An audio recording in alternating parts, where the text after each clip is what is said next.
ব্যাপারে বলতে যাচ্ছি যা এতটাই বিপজ্জনক যে যে কোনো জাহাজকে এক মুহূর্তে ডুবিয়ে ফেলতে পারে। সাধারণ মানুষ এদেরকে সামুদ্রিক রাক্ষসের নামেই চেনে, যা এতটাই বিশাল ও ভয়ঙ্কর যে আপনি এটার ব্যাপারে চিন্তাও করতে পারবেন না। তো আসুন আজকের ভিডিওতে আপনারা দেখতে যাচ্ছেন পৃথিবীর ভয়ঙ্কর কিছু সামুদ্রিক জানোয়ার, যা সম্পর্কে আপনি আগে কোথাও না শুনেছেন না দেখেছেন। তো চলুন আর কথা না বাড়িয়ে ভিডিওটি শুরু করা যাক। লেভিয়েথান, এটা সবথেকে বড় সামুদ্রিক জানোয়ার। যতদূর জানা যায় এটা 40 ফুট লম্বা হতে পারে, যাকে আপনারা মুভি বা কোনো রহস্যময় কাহিনীতে পড়ে থাকবেন। কেউ কেউ এটা মনে করে যে এটা শয়তানের আরেক রূপ। কিছু মানুষ এটা বলে যে এটা শুধুমাত্র সমুদ্রে থাকা এক বিশাল জানোয়ার। কিছু মানুষ এটাও বলে যে এটার মধ্যে প্রাকৃতিক শক্তি আছে। যারা এটা বিশ্বাস করে না তারা এটা বলে যে এটা মানুষকে ভয় পাওয়ানোর জন্য শুধুমাত্র কাল্পনিকভাবে তৈরি করা এক গল্প মাত্র। দ্য গিগান্টিক অক্টোপাস, এই সামুদ্রিক রাক্ষস সমুদ্রে যে কোনো জাহাজকে ডুবিয়ে ফেলার জন্য বিখ্যাত বলে জানা যায়। এটার সাইজ 20 ফিট পর্যন্ত হতে পারে, যাদের সম্পর্কে আমরা এ পর্যন্ত অনেক ঘটনা শুনেছি, কিন্তু আমরা এখনও এটা পৃথিবীতে থাকার কোনো প্রমাণ পাইনি।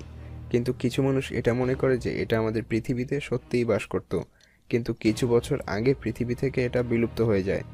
যার শরীরের কিছু ধ্বংসাবশেষ সমুদ্রের কিনারে এখনও পাওয়া যায়, যা থেকে এটা বোঝা যায় যে এ ধরনের জীব কোনো এক সময় পৃথিবীতে অবশ্যই ছিল।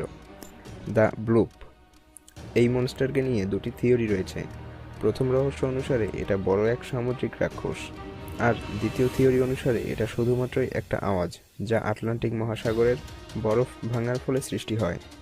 ন্যাশনাল ওকেন্টিক অ্যাডমিনিস্ট্রেশন এর মতে এই মনস্টার আসলেই পৃথিবীতে বাস করে, আর তাদের মতে এটা খুবই বড় জানোয়ার যা সমুদ্রের খুবই নিচে বাস করে। আর পৃথিবীতে এখনও কয়েক ট্রিলিয়ন জীবজন্তু আছে যা মানুষের জানা নেই। সেই অনুসারে এই মনস্টারের পৃথিবীতে থাকার সম্ভাবনা রয়েছে। জর্মনগ্যান্ডার, পুরাণ অনুসারে সমুদ্রে অনেকবারই এই প্রাণীকে দেখা গিয়েছে, আর সেখানে এটা উল্লেখ আছে যে যখনই এই প্রাণী নিজেই নিজের শরীরে কামড় দেয় এটার শক্তি বেড়ে যায়। আর এর কোনো প্রাকৃতিক শক্তি নেই, তবে এর রক্তে খুবই মারাত্মক এক ধরনের বিষ রয়েছে। আর কিছু মানুষ একে কাল্পনিক ঘটনা বলেও মনে করে।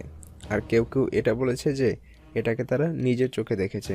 ডুবে যাওয়া জাহাজ থেকে বেঁচে ফেরা মানুষ অনেকে এটা বলে যে তাদের উপরে এই জানোয়ারই আক্রমণ করেছিল। ডেকোসর্স, এটা ডাইনোসরের যুগের সময় সমুদ্রের সবথেকে ভয়ঙ্কর শিকারীদের মধ্যে অন্যতম ছিল। এর শরীরের ধ্বংসাবশেষ জার্মানিতে পাওয়া গিয়েছিল, যা দেখতে তিমি মাছ আর কুমিরের সংমিশ্রণের মতো ছিল।